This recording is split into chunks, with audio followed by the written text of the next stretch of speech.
Bismillahirrahmanirrahim. Assalamualaikum warahmatullahi wabarakatuh. Selamat pagi, salam sejahtera bagi kita semuanya.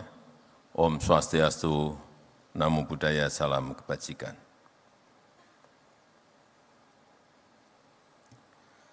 Yang saya hormati Ketua dan Pimpinan Lembaga-Lembaga Tinggi Negara yang hadir, yang saya hormati para Menteri Kabinet Indonesia Maju, Gubernur DKI Jakarta, yang saya hormati Direktur Utama BNI, beserta jajaran komisaris dan keluarga besar BNI, yang saya hormati Eksekutif Chairman B-Universe, Bapak Enggar Tiasto Lukito, Bapak Ibu hadirin dan undangan yang berbahagia.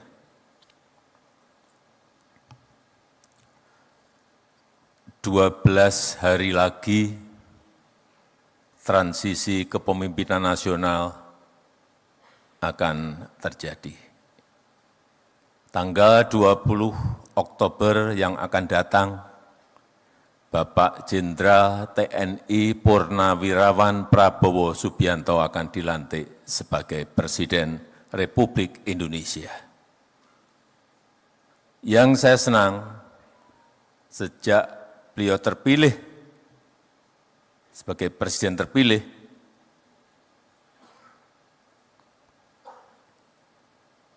persiapan menuju ke pelantikan itu betul-betul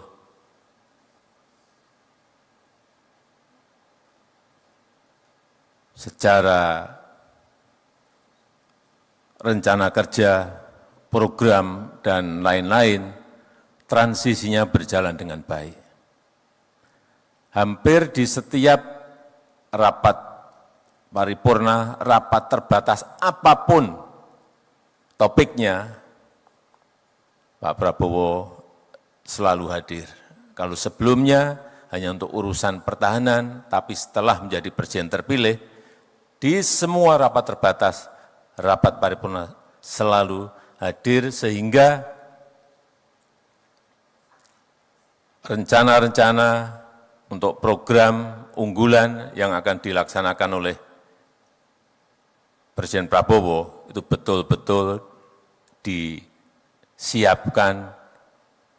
dengan baik dengan menteri-menteri yang sekarang. Sebagai contoh, untuk RAPBN 2025, saya enggak tahu berapa kali pertemuan Pak Prabowo dengan Menteri Keuangan Ibu Sri Mulyani. Hampir setiap minggu, hampir setiap hari bertemu untuk mempersiapkan itu.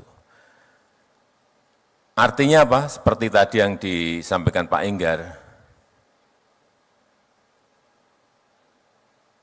transisi kepemimpinan ini akan berjalan dengan lancar, insya Allah mulus, sehingga setelah dilantik, Presiden dan seluruh kabinet langsung bisa bekerja dengan cepat melaksanakan program-program yang ada, tanpa ada jeda. Saya 2014 butuh waktu 1 sampai 1,5 tahun untuk mengkonsolidasi. Artinya 1 sampai 1,5 tahun waktu kita hilang. Karena itu saya sangat senang sekali proses transisi kepemerintahan ini kita harapkan yang tinggal 12 hari berjalan dengan baik dan berjalan dengan mulus. Karena transisi kepemerintahan yang berjalan dengan baik dan mulus itu penting untuk menjaga optimisme kita semuanya. Untuk menjaga stabilitas, baik itu politik maupun ekonomi. Tapi meskipun sekarang ini, kalau cerita mengenai optimisme itu, nggak ada yang tepuk tangan. Tapi, kalau yang disampaikan itu mengenai pesimisme, tepuk tangannya banyak banget.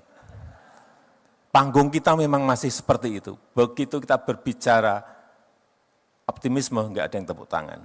Tetapi kalau kita menyampaikan pesimisme, negativisme, tepuk tangannya kencang banget. Dan baru laku sekarang ini.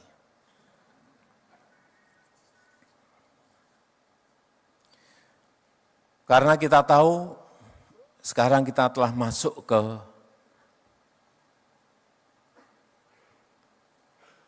abad Asia. Pergeseran dari barat menuju ke Asia. Growth pertumbuhan ekonomi juga bergeser semuanya ke Asia. Dan diprediksi, diperkirakan, di Asia nanti akan ada 3 kekuatan ekonomi baru. Superpower ekonomi, 3 negara yang diperkirakan. India, China, dan Indonesia.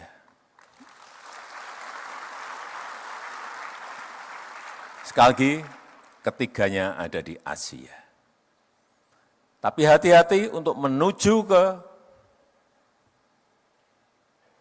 3 negara tadi, menjadi superpower ekonomi, itu banyak tantangannya. Banyak syarat-syarat yang harus dilalui. Oleh sebab itu, optimisme itu penting. Menjaga optimisme itu penting. Tantangan yang kita hadapi, saya kira kita tahu semuanya. Perlambatan ekonomi global, yang diperkirakan masih di angka-angka 2,7, 2,8% rata-rata. Dan patut kita syukuri, Indonesia masih tumbuh di atas 5% growth-nya. Juga peningkatan tensi geopolitik. Perang Ukraina belum selesai, masuk perang Israel, Palestina, tambah lagi Israel, Lebanon, tambah lagi Iran dengan Israel, ketidakpastian ekonomi dunia semakin tidak jelas. Itulah yang tadi saya sampaikan, optimisme itu penting. Jangan kita terjebak pada rasa pesimisme karena ketidakpastian global, karena geopolitik dan lain-lainnya. Juga dampak perubahan iklim. Ini yang kita hadapi ke depan.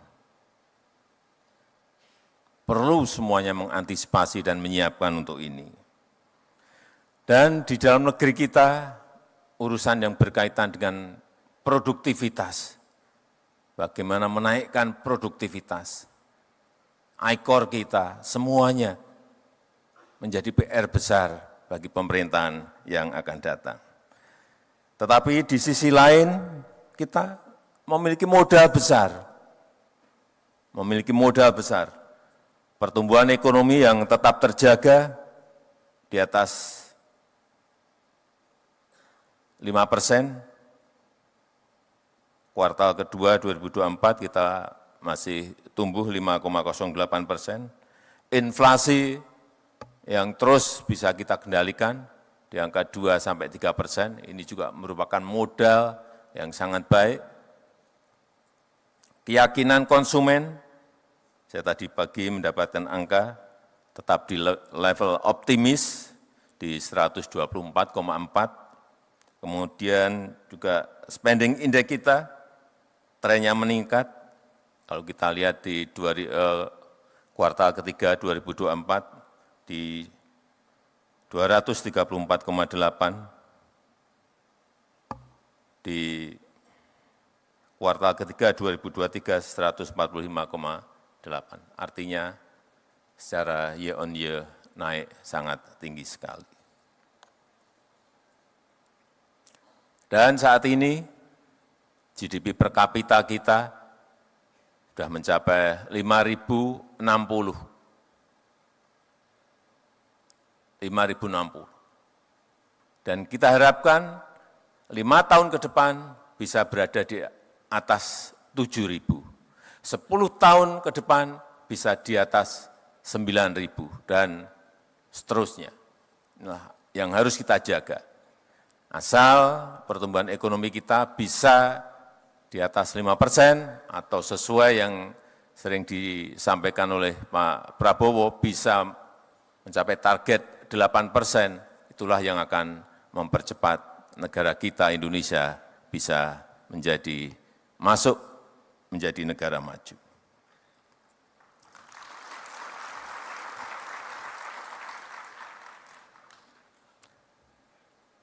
Menurut saya, ini bolak-balik saya sampaikan, yang pertama, hilirisasi itu menjadi sangat penting. Nilai tambah itu sangat penting. Tetapi yang kedua juga digitalisasi juga menjadi hal yang sangat penting. Satu, hilirisasi, yang kedua digitalisasi. Digitalisasi, yang namanya data center itu menjadi wajib, segera kita miliki. Yang kedua, data analitik, yang akan bisa kita menganalisa angka-angka dan lain-lain secara cepat. Juga yang berkaitan dengan digital infrastructure. Infrastruktur digital, ini sangat penting sekali. Dan yang berkaitan dengan digital payment system. Ini namanya perbankan, saya kira sudah masuk ke sana semuanya. Saya ingin cerita lagi mengenai hilirisasi. Nikel saya sudah sering berbicara. Tapi perkembangan sampai saat ini saya senang karena dari nikel ore ke nikel pig iron, kemudian masuk ke nikel matte dan stainless steel, itu sudah kejadian. Jadi sendok, panci, pipa, dan lain-lain. Kemudian yang nikel ore ke HPAL, kemudian menuju ke prekursor, cathode, dan sel baterai, itu juga sudah kejadian. Artinya barang-barang ini sudah diproduksi oleh industri-industri kita. Akibat dari kebijakan hilirisasi yang kita lakukan. Lompatannya kelihatan sekali. Dari yang 1,4 sampai 2 billion US dollar sebelum nikel di stop, kemudian melompat menjadi 34,8 billion US dollar, itu ada sebuah lompatan yang sangat besar sekali. Masuk, kemudian nikel sudah masuk ke koper, ke tembaga. Baru 2 minggu yang lalu kita resmikan sebuah smelter yang sangat besar yang dimiliki oleh PT Aman di Sumbawa yang bisa memproduksi kira-kira 900.000 ton konsentrat tembaga. Setelah itu juga dibuka lagi smelter milik PT Freeport Indonesia yang bisa memproduksi 3 juta konsentrat tembaga. Saya kadang-kadang membayangkan 3 juta konsentrat tembaga. Sangat gede sekali. Investasinya 56 triliun, yang tadi yang PT Aman 21 triliun rupiah. Semuanya sudah jadi barang ini. Tinggal nanti masuk lagi ke industri turunan, bisa menjadi copper foil, bisa menjadi kabel dan lain-lainnya. Itu babak kedua. Kalau ini nanti bisa direalisasikan, lompatan itu akan kelihatan sekali. Berapa nilai dari berapa ke berapa kelihatan sekali. dan juga bauksit yang juga 2 minggu yang lalu kita buka miliknya MinID, BUMN kita di Mempawah, Kalimantan Barat. Satu-satu apa yang telah kita kerjakan itu selesai dan harus ditindaklanjuti oleh industri turunannya. Sehingga nanti sekali lagi nilai tambah itu akan kita dapatkan.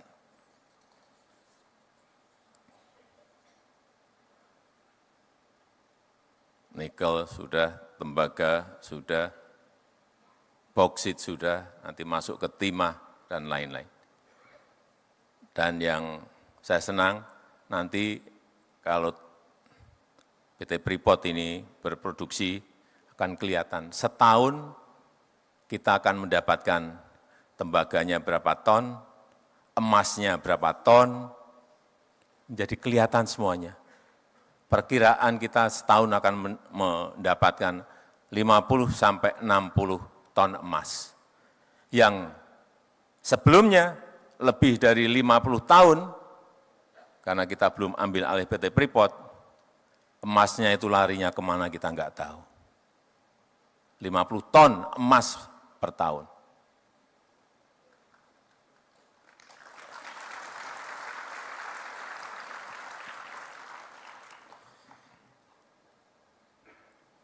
Karena penduduk kita sangat besar, menurut saya hilirisasi yang berbau padat karya ini harus didorong. Baik yang berkaitan dengan pertanian, kelautan, pangan, semuanya harus didorong agar nilai tambah itu terjadi. Kopi, jangan diekspor mentahan, raw material. Kakao jangan diekspor raw material. Lada jangan diekspor raw material. Nilam jangan diekspor raw material. Kita punya kebun kopi itu 1,2 juta hektar. Kakao 1,4 juta hektar. Lada 172.000 hektar. Nilam masih sedikit 12.000 hektar.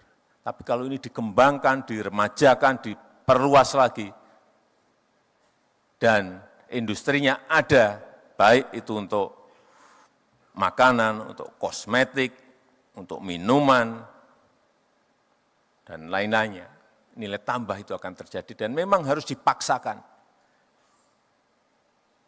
Jangan dibiarkan alami, tapi dipaksa. Berhenti ya, harus berhenti dengan segala risikonya. Dan yang paling besar, kekuatan kita nanti ke depan adalah di rumput laut, seaweed. Karena kita memiliki pantai pesisir sepanjang 80.000 lebih kilometer. Dan yang hidup di situ adalah rakyat kita, nelayan kita, yang memang harus di-empowering, harus diberdayakan.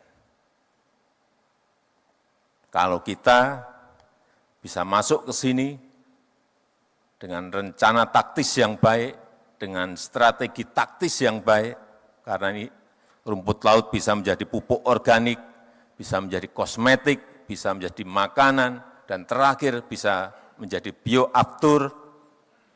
Ini akan memberikan dampak kepada rakyat sangat besar dan menaikkan nilai tambah kita, sehingga betul-betul nilai angka-angka yang ingin kita capai seperti tadi yang disampaikan, betul-betul akan bisa kita peroleh. Dan negara kita Indonesia harus berani menempuh jalan kita sendiri. Kita harus berani menempuh jalan kita sendiri. Jangan mengikuti tren dunia yang kadang-kadang menggeret kita masuk ke kompetisi yang kita sulit karena kita punya core kompetensi sendiri. Kekuatan kita sendiri apa? Kalau kita fokus, komplit dengan rencana taktis, komplit dengan strategi taktis kita, Saya meyakini tadi yang di depan saya sampaikan, abad Asia dan kita menjadi superpower itu betul-betul bisa kejadian.